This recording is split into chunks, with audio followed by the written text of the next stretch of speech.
Assalamualaikum warahmatullahi wabarakatuh.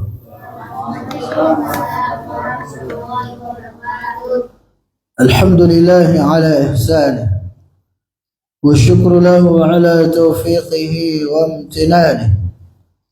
Wa ashhadu an la ilaha illallah wahdahu la syarika lah ta'ziman li sya'nih. Wa ashhadu anna nabiyyana Muhammadan abduhu wa rasuluhu ad-da'i ila ridwanih. Allahumma salli wa sallim ala nabiyyina Muhammadin wa ala alihi wa ashabihi wa ikhwanihi. Rabbi shrah li sadri wa yassir li amri wahlul 'uqdatam min lisani yafqahu qawli. Allahumma anfa'na bima 'allamtana wa 'allimna ma yanfa'una wa zidna 'ilman ya rabbal alamin. Para jamaah yang mudah-mudahan dimuliakan dan dirahmati oleh Allah Azza wa Jalla, puji dan syukur senantiasa kita panjatkan kepada Allah Subhanahu wa taala atas segala limpahan nikmat dan karunia yang telah Allah Subhanahu wa taala berikan kepada kita semua. Sebagaimana salawat serta salam senantiasa kita peruntukkan kepada Nabi kita yang mulia, Nabi besar Muhammad sallallahu alaihi wasallam. Begitu pula kepada keluarga beliau, kepada sahabat-sahabat beliau, kepada orang-orang yang selalu berusaha mengikuti dan menapaki jejak beliau hingga akhir zaman kelak. Para jamaah yang Allah muliakan, kita sekarang ini sedang berada pada hari-hari yang mulia. Kita sedang berada pada hari-hari yang agung, yang sangat dimuliakan dalam syariat kita. Sampai-sampai Nabi kita sallallahu alaihi wasallam bersabda, "Afdalu ayyamid dunya ayyamul ashri." Yang artinya seafdal-afdal, semulia-mulianya hari di dunia ini adalah 10 hari pertama dari bulan Dzulhijjah. Nah, sekarang kita sedang berada padanya. Maka ya sudah semestinya bagi kita untuk menggunakan kesempatan hari-hari yang mulia ini sebaik mungkin, ya, untuk bisa meraih keutamaan, keberkahan, kemuliaan-kemuliaannya. Dengan cara apa? Dengan cara kita memperbanyak amal soleh. Karena amal soleh yang dilakukan oleh seorang hamba pada hari-hari ini itu adalah amal soleh yang paling dicintai oleh Allah. Bahkan dalam riwayat Imam Bukhari disebutkan amal soleh yang dilakukan pada hari-hari ini itu lebih afdal dari jihad fisabilillah. Subhanallah. Maka mari perbanyak amal soleh, perbanyak ketaatan kepada Allah Azza wa Jalla apapun bentuknya. Ya, dari salat, dari selain kita salat 5 waktu, tambahi dengan salat sunnahnya, dari bacaan Al-Quran, istighfar, ya, dari sholawat, kemudian juga ya dari ibadah-ibadah apapun itu selama itu disyariatkan. Dan ada ibadah-ibadah yang secara khusus kita dianjurkan untuk memperbanyaknya pada hari-hari yang mulia ini. Di antaranya adalah berpuasa. Ya, berpuasa bahkan disebutkan dalam hadis dari Hafsah radhiyallahu taala anha, salah seorang istri Nabi kita sallallahu alaihi wasallam, beliau menyebutkan karena Rasulullah sallallahu alaihi wasallam yasumu tis'adil hijjah. Bahwa Nabi sallallahu alaihi wasallam itu berpuasa 9 hari pada bulan Dzulhijjah. Jadi dari tanggal 1 sampai tanggal 9 beliau berpuasa. Nah, mungkin kita nggak bisa. Ya setidaknya mungkin kita puasa Senin Kamis. Begitu pula tanggal 9 nanti jangan sampai terlewatkan. Kalaupun nggak mampu Senin Kamis, minimal tanggal 9 nanti itu hari Selasa, jangan sampai kita luput dari puasa di sana. Karena itu utamanya luar biasa yang dikenal dengan puasa hari Arafah. Nabi SAW bersabda, "Shaumu yaumi Arafah ahtasibu 'ala Allah an yukaffira as-sanata allati qablahu wallati ba'dahu." Puasa di hari Arafah akan bisa menghapuskan dosa setahun yang lalu dan setahun yang akan datang. Ya, kalau bisa Senin kita puasa, Selasa puasa, Senin ya puasa Senin Kamis, Selasa puasa Arafah. Ya, atau besok misalnya hari Kamis puasa Senin Kamis kita puasa, sehingga makin banyak ya kebaikan-kebaikan, pahala-pahala yang kita bisa raih. Sebagaimana kita sebutkan tadi, amal soleh yang dilakukan oleh seorang hamba pada hari-hari yang mulia ini adalah amal soleh yang paling dicintai oleh Allah, kata Nabi Sallallahu Alaihi Wasallam. Begitu pula perbanyak takbir, perbanyak takbiran, baik yang sifatnya mutlak ataupun yang muqayyad. Mutlak itu dari tanggal 1 sampai tanggal 10 kita dianjurkan perbanyak takbir. Ya, dimanapun, kapanpun, selama kita tidak sedang berada di tempat-tempat yang kotor seperti WC dan semacamnya. Ya, perbanyak takbir, dan itu dilakukan oleh para sahabat. Ya. Kemudian ada yang muqayyad, takbiran yang terikat dengan waktu dan tempat. Itu mulai dari tanggal 10 nanti, sebagian mengatakan dari tanggal 9. Kapan? Setiap selesai sholat. Ya, selesai salam langsung takbiran, baru berzikir. Itu termasuk yang disunnahkan. Kata Nabi SAW, tidak ada hari-hari yang paling agung di sisi Allah Subhanahu wa taala dan paling dicintai amal soleh yang dilakukan di dalamnya. Fa'akthiru fiha minat takbir wa tahmid wa tahlil. Maka hendaknya kalian memperbanyak pada hari-hari itu takbir, tahmid dan tahlil. Ya, begitu pula kita pada tanggal 10 nanti, 11, 12, 13 dianjurkan untuk berkurban. Ya, bagi khususnya yang memiliki kemampuan. Ya, mari syiarkan ibadah kurban ini, berusaha untuk melaksanakannya. Rasulullah SAW bersabda, "Man kana lahu sa'atun wa lam yudhi fala yaqrabanna musallana." Siapa yang memiliki kemampuan untuk berkurban, lantas dia tidak berkurban, jangan dekat-dekat tempat sholat Id kami. Ya, saking tegasnya Rasulullah SAW memerintahkan kita untuk berkurban. Makanya sebagian para ulama mengatakan kurban itu wajib bagi yang mampu, walaupun mayoritas mengatakan hukumnya sunnah muakkadah. Ya. Nah, para jamaah yang ulun muliakan, pada kesempatan ini kita akan melanjutkan pembahasan kita dari kitab Mawsu'atul Akhlaq Al-Islamiyah. Kita akan bahas poin yang keempat setelah sebelumnya kita membahas tentang al-istiqamah. Nah, sekarang kita akan bahas tentang mahabbatullah ta'ala. Itu tentang ya kecintaan kepada Allah Subhanahu wa ta'ala. Pertama, kita akan bahas secara umum apa definisi dari al-mahabbah. Itu rasa cinta. Kata beliau di sini, al-mahabbah hiya al-ismu min al-hubb. Mahabbah itu diambil dari kata hub, itu kecintaan. Ya.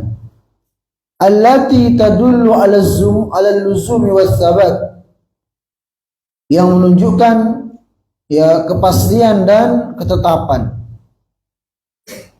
Maka berkata ya sebagian para ulama dalam mendefinisikan al-mahabbah ini, di antaranya adalah Al-Imam Ar-Raghib. Beliau mengatakan al-mahabbah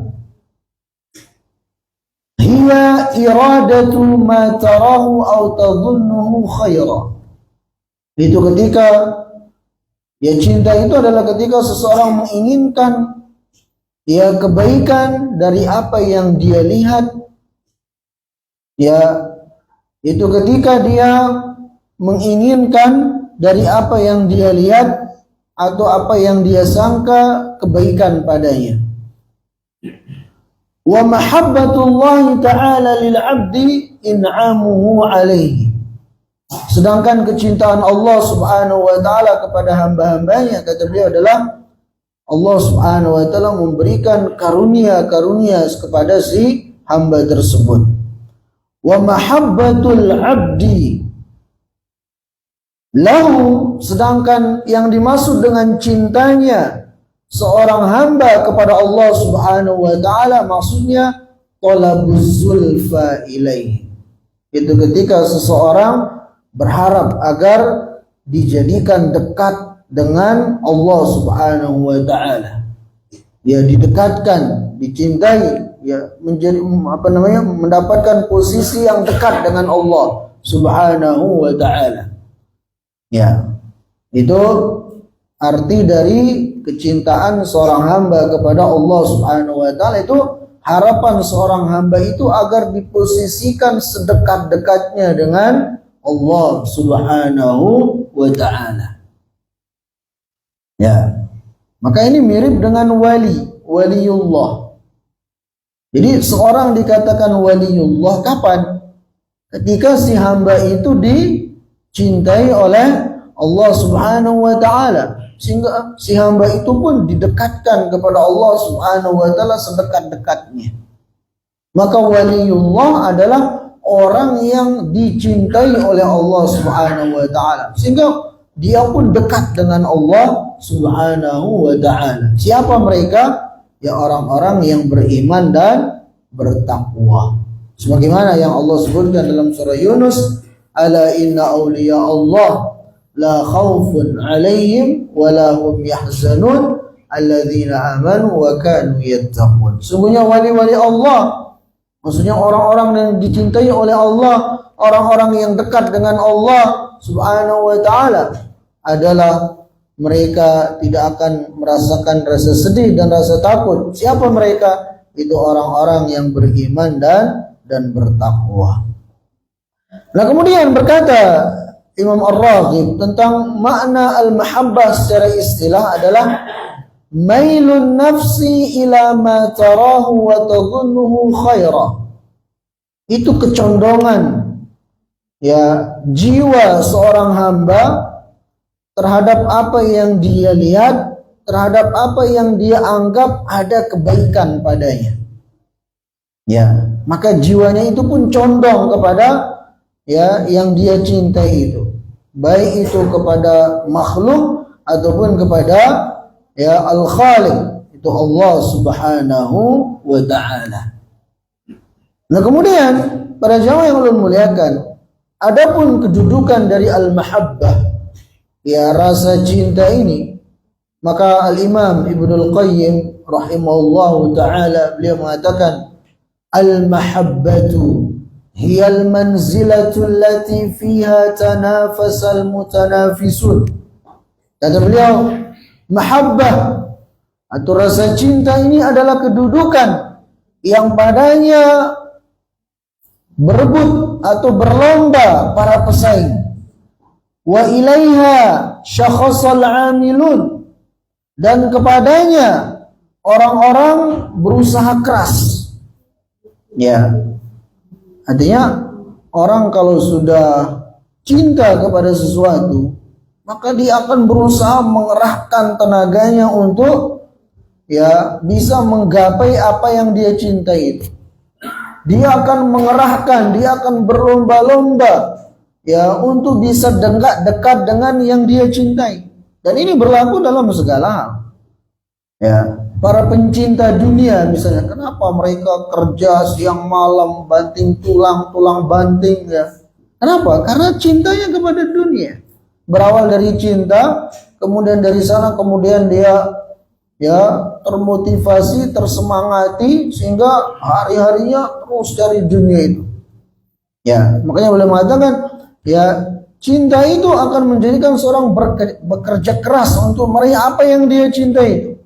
Nah, begitu pula kalau seseorang sudah betul-betul cinta kepada Allah Subhanahu wa ta'ala, maka dia akan bekerja keras untuk bisa dekat dengan Allah. Ya, dia akan bekerja keras dalam artian dia akan beribadah bersungguh-sungguh untuk bisa meraih, ya kecintaan Allah Subhanahu wa taala, untuk bisa dekat dengan Allah Subhanahu wa taala, untuk bisa menjadi salah satu wali dari wali-wali Allah Subhanahu wa taala. Wa 'alaiha tafanal muhibbun. Dan pada kecintaan inilah banyak orang-orang yang sampai terasa fana. Dalam artian, ya kadang orang kalau sudah cintanya itu sudah betul-betul ini, kadang sudah nggak dirasakan yang lainnya. Kalau sudah betul-betul dia mencintai, ya kayak orang kalau betul sudah terlalu ya cinta terhadap dunia, kadang begawinya itu nggak kenal siang malam, ya malam pun masih begawi sampai seperti itu. Ya begitu pula orang kalau sudah betul-betul cinta kepada Allah Subhanahu wa taala, ibadah itu ya akan terasa begitu nikmat bagi dia. Ya. Makanya kita lihat contohnya Nabi kita, Nabi Muhammad sallallahu alaihi wasallam. Ya beliau itu sholat malam 1 rakaat beliau baca Al-Baqarah, lompat ke Al-Imran, lompat ke An-Nisa, balik ke Al-Imran, 3 surah. Itu berapa juz itu? Ya, mungkin 6 atau 7 juz. 1 rakaat loh. Sampai-sampai Aisyah radhiyallahu taala anha itu kasihan lihat lamanya Nabi SAW berdiri. Ya kita imamnya baru baca 1 lembar aja sudah batuk-batukan, ya. Sudah mendeham sudah. Nabi SAW karena kecintaannya kepada Allah Subhanahu wa taala sudah di atas kecintaan hamba-hamba yang lainnya, dia di atas kecintaan manusia yang lainnya, maka seperti itu beliau sholatnya begitu. Ya sampai bengkak-bengkak kaki beliau, sampai Aisyah radhiyallahu taala kasihan terhadap Nabi kita sallallahu alaihi wasallam. Nah ini kalau orang sudah betul-betul cinta. Ya. Dan ada juga yang ini, yang negatif. Ya kayak cintanya seorang dalam artian pacaran itu. Kadang kalau sudah terlanjur cinta buta kata orang ya, kadang makan pun enggak ini, selalu teringat ya si dia gitu. Itu kalau itu enggak negatif seperti itu. Ya, karena enggak peduli makan bekerja enggak ada semangat gara-gara itu. Nah, enggak benar seperti itu. Ya. Nah, fahiya qutul qulub wa ghidhamul arwah wa qurratul uyun. Kata Ibnu Qayyim, sesungguhnya cinta itu adalah qutul qulub, makanannya hati. Ya. Wa ghidhaul arwah, begitu pula asupan bagi ruh manusia, rasa cinta itu. Wa qurratul uyun, dan penyejuk bagi mata-mata. Ya. Jadi penyejuk bagi mata seorang adalah rasa cinta. Ya. Wa hiyal hayah allati man hurimaha fahuwa min jumlatil amwat. Ya, dan cinta itu adalah kehidupan yang barang siapa yang luput tidak memilikinya, maka dia seolah-olah bagian dari bangkai, kata Ibnu Qayyim. Wan nur allazi man faqadahu fahuwa fi bihari dhulumat, dan cahaya, cinta itu ibarat cahaya yang apabila seseorang kehilangannya, maka dia sungguh berada dalam kegelapan yang nyata, di dalam laut yang gelap, kata beliau. Wasyifa allazi man udimahu halat biqalbi jami'ul asqam. Begitu pula cinta itu ibarat obat yang apabila tidak dimiliki oleh seseorang, maka dia akan digerogoti oleh penyakit-penyakit. Walladzah allati man lam yaghfar biha fa'aishatu kullu humumun wa alam. Begitu pula cinta itu adalah kenikmatan yang apabila seseorang tidak memilikinya, maka kehidupannya hari-harinya adalah dialami rasa galau, rasa sedih, ya, dan semacamnya. Wahya ruhul iman wal a'mal, dan cinta itu adalah ruh dari keimanan dan amal soleh. Makanya kita kalau mempelajari rukun-rukun ibadah, rukun ibadah yang paling tinggi itu adalah al-mahabbah. Itu rasa cinta. Baru ditambah dengan dua rukun yang berikutnya itu al-khauf dan roja, rasa takut dan harap. Tapi yang paling tinggi itu adalah al-mahabbah, rasa cinta. Ya, ibarat burung kata para ulama. Al-mahabbah itu adalah kepalanya. Sedangkan khauf dan roja itu adalah kedua sayapnya. Sehingga burung itu bisa melalang buana terbang sana sini. Nah, dalam beribadah itu ada 3 rukun al-mahabbah. Dan orang ya kalau ibadahnya tidak didasari dengan rasa cinta, di sanalah ibadah itu akan terasa berat bagi dia. Ya, ibarat seorang bawahan, dia terpaksa mengerjakan perintah dari atasannya, terpaksa aja, sehingga kerjaannya itu terasa berat baginya. Ya, sehingga dia pun bermalas-malasan karena nggak ada rasa cinta. Beda dengan seorang bawahan yang dia ya cinta kepada atasannya, ya dia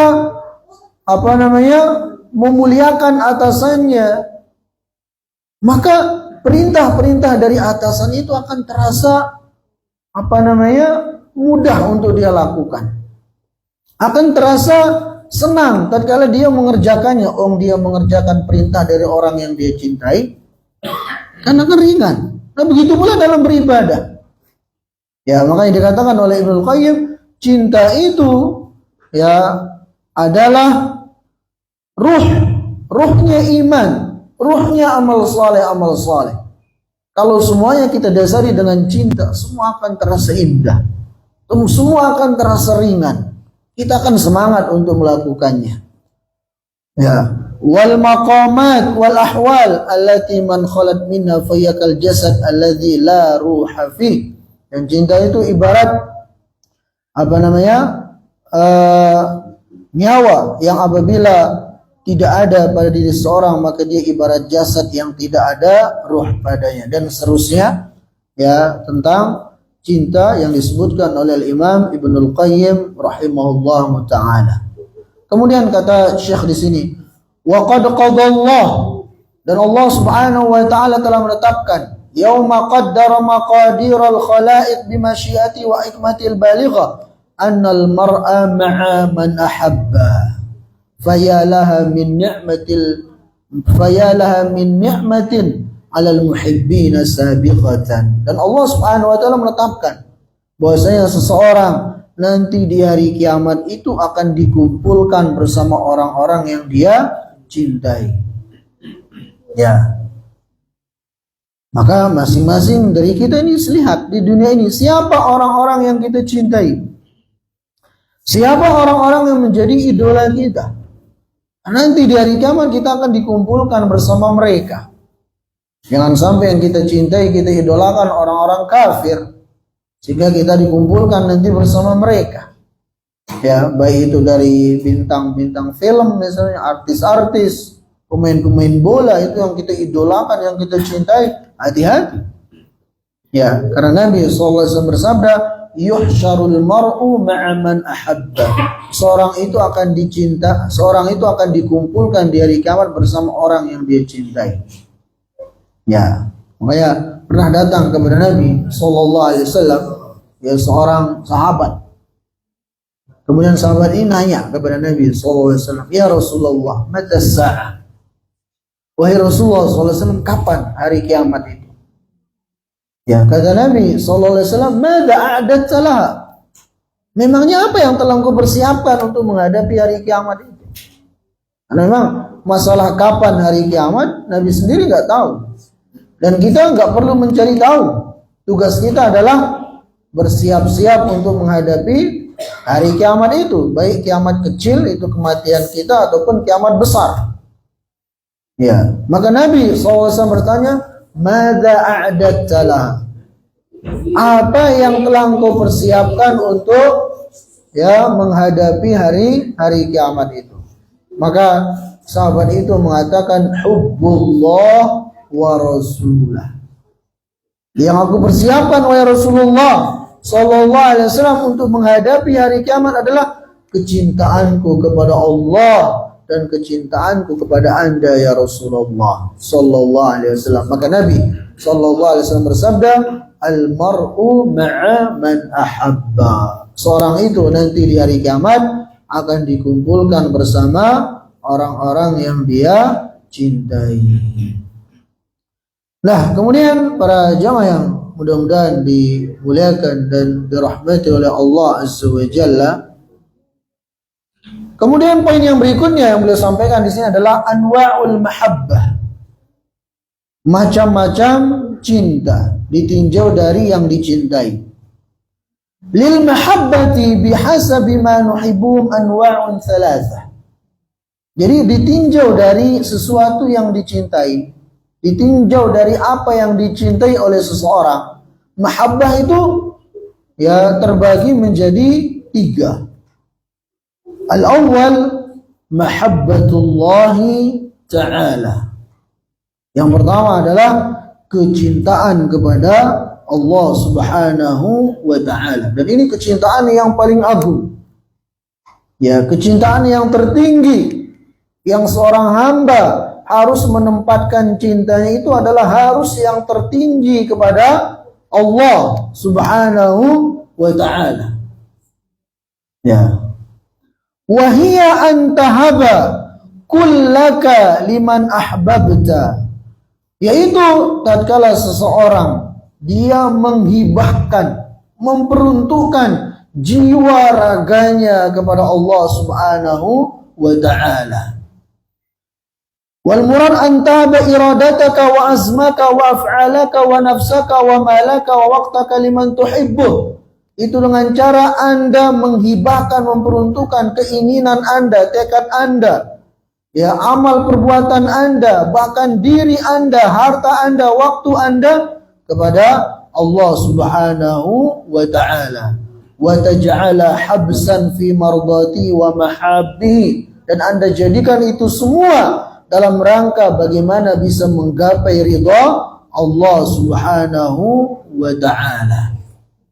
Qala ta'ala, di mana Allah Subhanahu wa ta'ala berfirman, "Qul inna salati wa nusuki wa mahyaya wa mamati lillahi rabbil alamin." Katakanlah, sesungguhnya salatku, ibadahku, sembelihanku, hidupku dan matiku, semuanya aku serahkan kepada Allah Subhanahu wa ta'ala, Tuhan semesta alam. Nah ini, jadi orang kapan dikatakan betul-betul mencintai Allah Subhanahu wa ta'ala? Ketika dia mengerahkan seluruhnya, jiwa raganya, ya, harta bendanya, waktunya, usahanya, semuanya dia lakukan, tujuannya adalah satu, untuk menggapai ridha Allah Subhanahu wa ta'ala. Dan ini ikrar kita.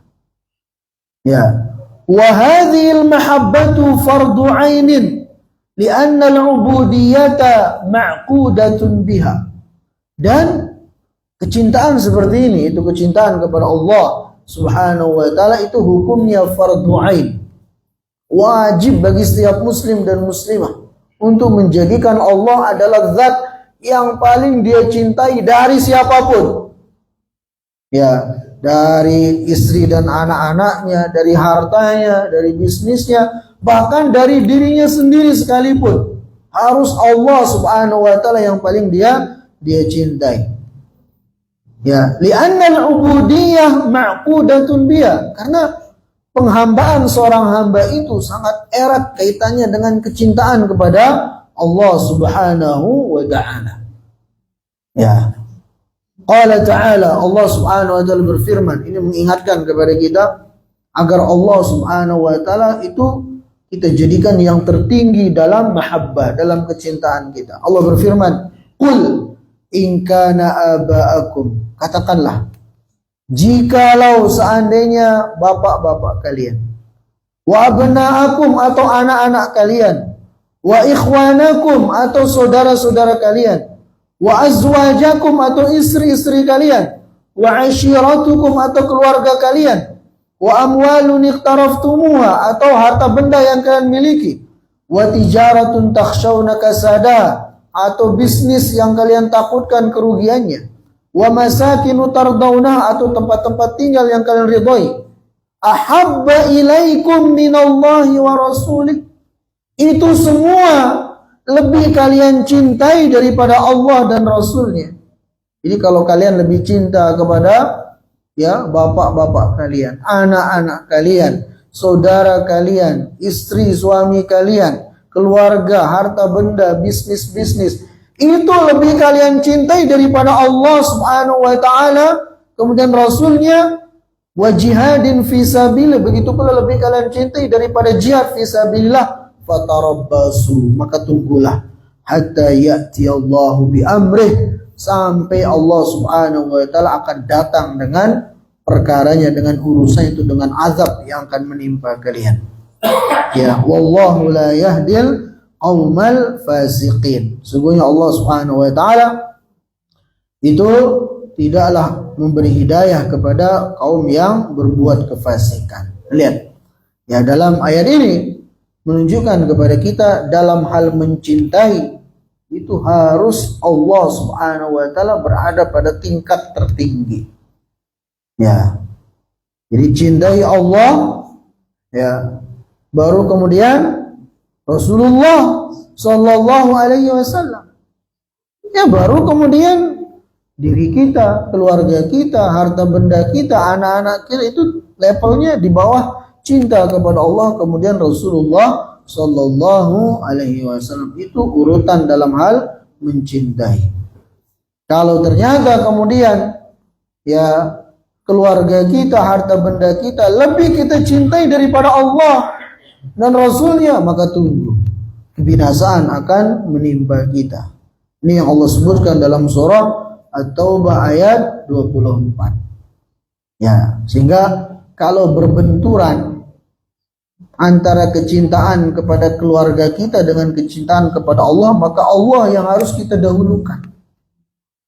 Ya, kadang sebagian orang ya saking cintanya kepada ya istri dan anak-anaknya, ya, sehingga apa yang dia lakukan, dia dia korbankan kecintaannya kepada Allah Subhanahu wa taala. Dan banyak terjadi seperti itu.